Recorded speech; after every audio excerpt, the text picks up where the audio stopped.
Hi, welcome back. In today's video, we're going to learn how we can highlight a specific point. Here, we are randomly generating 50 x and y coordinates. Then we are having the scatter plot, the x-axis, the y-axis, the size of each point, and then the color we are saying gray, and the transparency level is 0.5.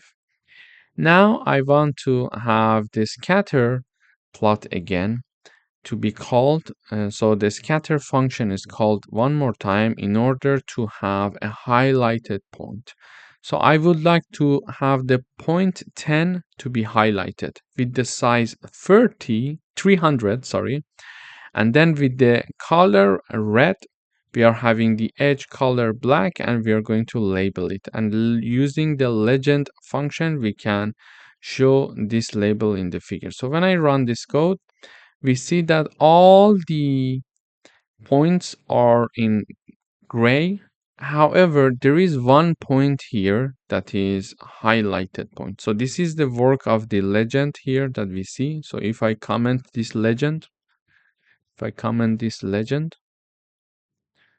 we see that only the highlighted point is there. We are not having the legend anymore. So let me get it back. So when I run the code, we see that, okay, highlighted point, and we are having the highlighted point here, and we are having the edge to be black. So we could have the edge to be green, for example. This we can change.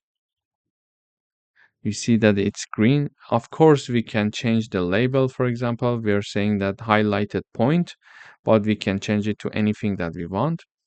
And basically, this is how, when we want to, for example, highlight the 10th point. If you want to highlight the 20th point, you simply write down 20 here and also here.